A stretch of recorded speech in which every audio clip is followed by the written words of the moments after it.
Wears, welcome to eagle learning. ഞാൻ നിങ്ങളുടെ സ്വന്തം രചനാമസ്. അപ്പോൾ നമ്മൾ ഇന്ന് പഠിക്കാൻ പോകുന്ന പാഠം പദത്തിന്റെ പദത്തിൽ എന്ന് പറയുന്ന കലാമണ്ഡലം ഹൈദർ അലിയുടെ ജീവിതത്തെ കുറിച്ചിട്ടാണ്. അപ്പോൾ വീഡിയോ ആദ്യമായിട്ടാണ് കാണുന്നതെങ്കിൽ ലൈക്ക് ചെയ്യാനും ഷെയർ ചെയ്യാനും മറന്നു പോകരുത്. അപ്പോൾ നമുക്ക് നല്ല മാർക്ക് സ്കോർ ചെയ്യാം. അപ്പോൾ ഇതിൽ നിന്ന് വരുന്ന ചോദ്യങ്ങളും ഇതിന്റെ ആശയവും ഒന്ന് നമുക്ക് നോക്കാം. എന്താണ് ഈ ഒരു പാഠഭാഗത്തിൽ പറയുന്നത്? പദത്തിന്റെ പദത്തിൽ അല്ലെ, കഥകളി സംഗീതജ്ഞൻ, മനുഷ്യൻ നിർമ്മിച്ച എല്ലാ അതിർവരമ്പുകളെയും മായ്ച്ചു കളഞ്ഞ കലാകാരൻ. അദ്ദേഹത്തിന്റെ മഞ്ജുതരം എന്ന ആത്മകഥാഭാഗമാണ് പദത്തിന്റെ പദത്തിൽ. ദരിദ്രമായ ജീവിതകാലത്ത് തിരസ്കൃതമായ ജനനവും ബാല്യകാല ജീവിതവും 9 പെറ്റ പാത്തുമ്മയെ അത്ഭുതപ്പെടുത്തിയ ജനനമാണ് ഹൈദർ അലിയുടേത്. ബാപ്പ മൂളിയ സംഗീതം മുതൽക്കൂട്ടായി കലാമണ്ഡലത്തിൽ പഠിച്ചു വളർന്ന് ലോകമറിയപ്പെടുന്ന കഥകളി സംഗീതജ്ഞനായി വളർന്നു.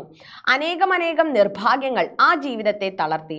മാപ്പിളച്ചക്കൻ എന്ന നിലയിൽ പഠനകാലത്തും ശേഷവും നേരിട്ട അവഗണനകൾ കൂടുതൽ കരുത്തോടെ മുന്നേറാൻ അദ്ദേഹത്തെ സഹായിച്ചു. പഠനത്തിൽ മുഴുകിയപ്പോൾ പരിഹാസം കലർന്ന വാക്കും നോട്ടവും ഹൈദർ അലിയെ സ്പർശിക്കാതെയായി.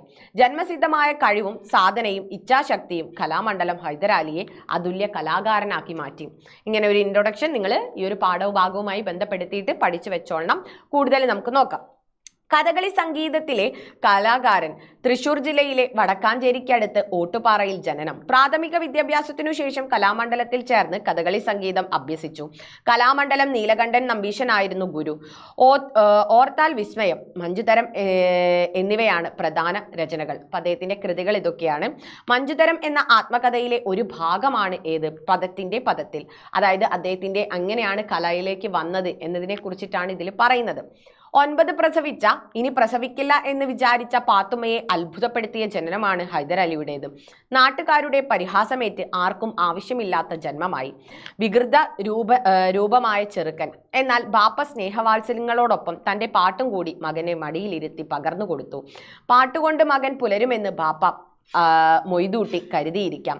5 വയസ്സുവരെയുള്ള ബാപ്പയുടെ ലാളന അനുഭവിക്കാൻ കഴിഞ്ഞുള്ളൂ. പിന്നീട് എന്താണ്? ബാപ്പ മരിച്ചു. അങ്ങനെ 4.5 വയസ്സിൽ വെച്ച് സ്കൂൾ വിദ്യാഭ്യാസവും അവസാനിച്ചു. സംഗീത അഭിരുചി കലാമണ്ഡലത്തിലെ പ്രവേശനത്തിന് നിമിത്തമായി. 1957 മെയ് മാസത്തിലാണ് അദ്ദേഹം ഇവിടെ കലാമണ്ഡലത്തിൽ ആദ്യമായി പോകുന്നത്. ഇന്റർവ്യൂ നടത്തിയവർ മഹാകവി വള്ളത്തോൾ, അതുപോലെ തന്നെ മുകുന്ദരാജ, കലാമണ്ഡലം നീലകണ്ഠൻ നമ്പീശൻ, കിള്ളിമംഗലം വാസുദേവൻ നമ്പൂതിരിപ്പാട് എന്നിവരൊക്കെ ആയിരുന്നു.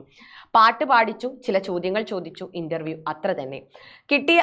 അങ്ങനെ കുട്ടിയെ ഇവിടെ എന്താണ് എടുത്താൽ സമുദായത്തിൽ പ്രശ്നമുണ്ടാകുമോ എന്ന ആശങ്ക വള്ളത്തോളിന് ഉണ്ടായിരുന്നു.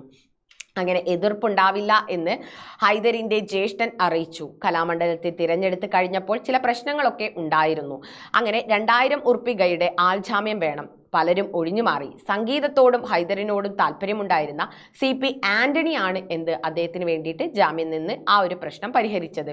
ഇക്കാരണങ്ങളാൽ വൈകിയൊക്കെയാണ് ഹൈദർ കലാമണ്ഡലത്തിൽ എത്തിച്ചേരുന്നത്. അങ്ങനെ 8 വർഷത്തെ പഠിപ്പാണ് വേണ്ടതെന്ന് മനസ്സിലാക്കി. അക്കൊല്ലം 4 പേരെയാണ് കഥകളി സംഗീതം പഠിപ്പിക്കാൻ വേണ്ടിയിട്ട് തിരഞ്ഞെടുക്കുന്നത്. ആരൊക്കെയായിരുന്നു?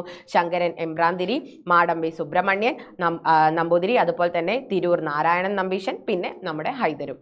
അങ്ങനെ ശാസ്ത്രീയമായി സംഗീതം അഭ്യസിക്കാൻ തുടങ്ങിയപ്പോൾ തന്നെ അവിടുത്തെ ചിട്ടകളെല്ലാം മനസ്സിലാക്കി. നമ്പീശനാണ് ദക്ഷിണ വെച്ച് നമ്പീശൻ ആശാന് ദക്ഷിണ വെച്ച് നമസ്കരിച്ചു. അങ്ങനെ സപ്തസ്വരം പഠിച്ചു, 7 സ്വരങ്ങളും പഠിച്ചു. അങ്ങനെ അത്ഭുതത്തോടെ കലാമണ്ഡലത്തിൽ എത്തിയ ഹൈദറിന് ചില വിഷമതകൾ സഹപാഠികളിൽ നിന്നുണ്ടായി. മാപ്പിളച്ചക്കൻ എന്ന നിലയിൽ ഒരകൽച്ച ക്ലാസ്സിലും അതുപോലെ തന്നെ മെസ്സിലും ഒക്കെ ഉണ്ടായിരുന്നു. എന്നാൽ അധ്യാപകരായ നമ്മുടെ ശിവരാമൻ ആശാനും അതുപോലെ തന്നെ നീലകണ്ഠൻ നമ്പീശൻ ആശാനും ഒക്കെ നമ്മുടെ ഹൈദറിനെ ഏറെ പരിഗണിച്ചിരുന്നു. വെളുപ്പിന് 2:45 ഉണർന്ന് 3 മണിക്ക് കളരിയിലെത്തി പരിശീലനം തുടങ്ങണം. ഭാരതപ്പുഴയും കലാമണ്ഡലവും ഒക്കെ അദ്ദേഹത്തിന്റെ ജീവിതത്തിലെ രമണീയമായ ഒരു കാലത്തെ അടയാളപ്പെടുത്തുന്നു. ആദ്യ വർഷം തോടയം, അതുപോലെ തന്നെ വന്ദന ശ്ലോകം, 2ാം കൊല്ലം പുറപ്പാട്, മേളം പദം, അതുപോലെ തന്നെ 3ാം കൊല്ലം കിർമീരവധം. ഇങ്ങനെയാണ് പഠന രീതി. ആലാപന വഴിക്കും അഭ്യാസന വഴിക്കും നമ്പീശനാശാനും ശിവരാമനാശാനും വ്യത്യസ്തത പുലർത്തിയിരുന്നു. 2 പേർക്കും പാട്ട് വേഗം പഠിക്കുന്ന ഹൈദറിനോട് വലിയ സ്നേഹവുമായിരുന്നു. വീട്ടിൽ പോകാൻ കാശില്ലാതെ വിഷമിക്കുന്ന അവസരത്തിൽ കാശ് നൽകിയും മറ്റാവശ്യങ്ങൾക്ക് പോകുമ്പോൾ ക്ലാസ്സിൽ പാടിക്കൊടുക്കാൻ ഹൈദറിനെ വിശ്വാസമേൽപ്പിച്ചും ഒക്കെ പോകുന്നതിൽ നിന്ന് അവനോടുള്ള സമീപനം നമുക്ക് മനസ്സിലാക്കാം. ഈ ആശാന്മാർക്ക് അവനോട് എത്രത്തോളം സ്നേഹമുണ്ടായിരുന്നു എന്ന് ഇത്തരത്തിലുള്ള സമീപനങ്ങളിൽ നിന്നും മനസ്സിലാക്കാം. ഹൈദറിനെ പരിഹാസം കലർന്ന വാക്കുകളും വാക്കുകളും നോട്ടവും ഒന്നും സ്പർശിക്കാതെയായി. അങ്ങനെ ജന്മസിദ്ധമായ കഴിവും സാധനയും ഇച്ഛാശക്തിയും കൊണ്ട് വളരുന്ന ഒരു അതുല്യ കലാകാരനാണ് നമ്മുടെ ഹൈദരാലി. ഇങ്ങനെ ഹൈദരാലി തൻ്റെ ജീവിതത്തിൽ ഹൈദരാലി എഴുതിയിട്ടുള്ള ആത്മകഥയാണ് ഏത്, നമ്മുടെ ഏതായിരുന്നു മക്കളെ, മഞ്ജുതരം എന്ന് പറയുന്ന ആത്മകഥ. അതിലെ ഒരു ഭാഗമാണ് ഏത്, പദത്തിന്റെ പദത്തിൽ. എങ്ങനെയാണ് അദ്ദേഹം എന്താണ് തൻ്റെ ഈ ഒരു കലാജീവിതത്തിലേക്ക് വന്നത് എന്നതാണ്, ആ ഒരു കാലഘട്ടത്തെയൊക്കെ കുറിച്ചിട്ടാണ്, ആ ഒരു അവസ്ഥകൾ, ജീവിത രീതി, ഇതിനൊക്കെയാണ് ഈ ഒരു കഥയിൽ പറയുന്നത്. ഇനി ഇതിലെ കുറച്ച് ചോദ്യങ്ങളൂടെ നമുക്ക് നോക്കാം. ഹൈദരാലിയുടെ സംഗീതത്തിലെ ഗുരുക്കന്മാർ ആരൊക്കെയായിരുന്നു? കലാമണ്ഡലം നീലകണ്ഠൻ നമ്പീശൻ ആശാൻ, ശിവരാമൻ ആശാൻ. ഹൈദരാലിയെ ഇന്റർവ്യൂ ചെയ്ത മഹത് വ്യക്തികൾ ആരൊക്കെയായിരുന്നു? വള്ളത്തോൾ ഉണ്ടായിരുന്നു, മുകുന്ദരാജ ഉണ്ടായിരുന്നു, നീലകണ്ഠൻ നമ്പീശൻ, അതുപോലെ തന്നെ കിള്ളിമംഗലം വാസുദേവൻ നമ്പൂതിരിപ്പാട്. പിന്നെ തിരസ്കൃതനായിട്ടാണ് താൻ ജനിച്ചതും വളർന്നതും. ഹൈദരാലിയുടെ ഈ ചിന്താഗതി, അല്ലെ, ഞാൻ എന്താണ് ജനിച്ച അന്ന് മുതൽ എന്താണ് തിരസ്കൃതനാണ്, അല്ലെ, എന്നെ മാറ്റി നിർത്തപ്പെട്ടിട്ടുണ്ട്. അതിപ്പോൾ കുടുംബത്തിൽ നിന്നാണെങ്കിലും അതുപോലെ തന്നെ കലയിൽ നിന്നാണെങ്കിലും അദ്ദേഹം പറയുന്നുണ്ട്. അതെന്തുകൊണ്ടാണ്?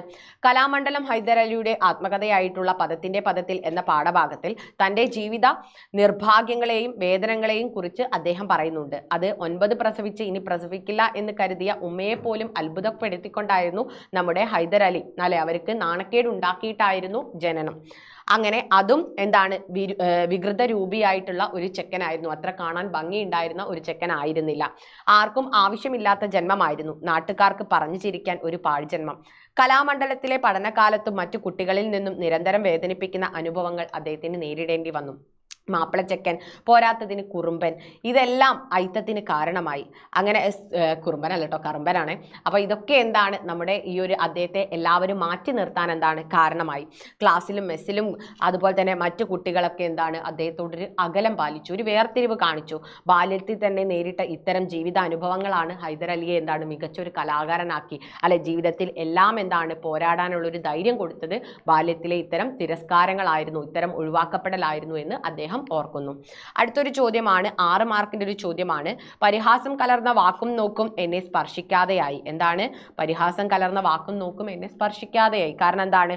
അത്തരം അവഗണനകൾ, ഈ ജനിച്ച അന്ന് മുതൽ അനുഭവിക്കുന്ന അവഗണനകൾ, ഇപ്പൊ പറഞ്ഞത് തന്നെ, അത് അനുഭവിച്ച് എന്താണ് അത്തരം കാര്യങ്ങളൊക്കെയും എന്താണ് അദ്ദേഹത്തിന് മുഖവുരയ്ക്ക് എടുക്കാതെയായി. അതായത് എവിടെയും പരിഹാസം കലർന്ന വാക്കും നോട്ടവും മാത്രമായിരുന്നു.